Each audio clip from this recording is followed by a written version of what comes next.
Nasema ni asante kwa nyinyi wote, kwa serikali yote na media zote, na nyinyi wote ambao mmefika. Bwana Yesu asifiwe.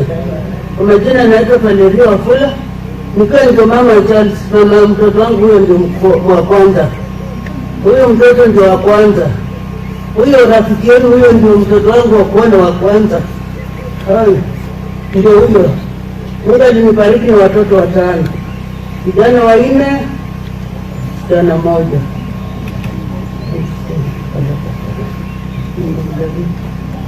Sawa. Sasa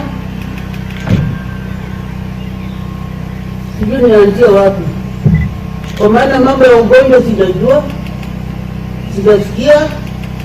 Nilisikia Jumamosi simu ikikuja, kaambia baba, kutoka kiniambia baba ameenda hospitali saa 3.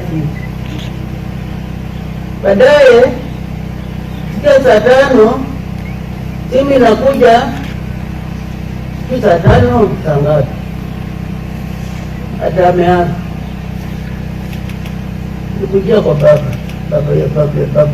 mtu kule alipita simu, Ambrose ameaga. Utasema ni nini? Unasema kwanza, nilipopata habari ya magonjwa, nijaribu kuongea na msichana wangu huyo Beatrice, ambaye naishi naye kama mke wake. Hakuweza kuongea, alikuwa kwa kilio. Ananiambia nangojea nasi, anangoja majibu ya nasi na analia.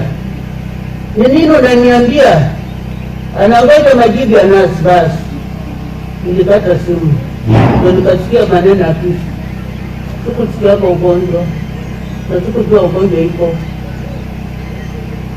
Sasa kwa hayo wangu mimi, mtoto huyo ndio wangu, ndio tegemeo letu hapa, ndio mambo yote hapa. Vile mnatuona hivi,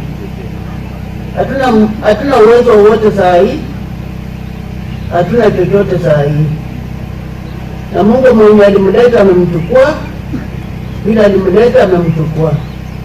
Mimi nitakuwa mfupi, kwa maana mengi hata siwezi kuongea, ningeongea hata mpaka kesho, lakini kwa shauri ya muda ninashukuru tu Mungu, kwa maana yeye ndiye alimleta dunia hii, na kwa yote nasema yote tushukuru, kwa maana yeye amechukua. Tumempenda na Mungu naye alimwona ni mzuri kwake, amekampenda. Kwa hivyo mimi nasema tu kwa imani, bila ameenda na afike pale Mungu hapo, kwa vile matendo yake itakuwa inaonyesha mbele za Mungu. Sina mengi ya kusema, mbarikiwe na wao watoto, mbarikiwe na Mungu, apatie nguvu, na ni haya. Asante sana.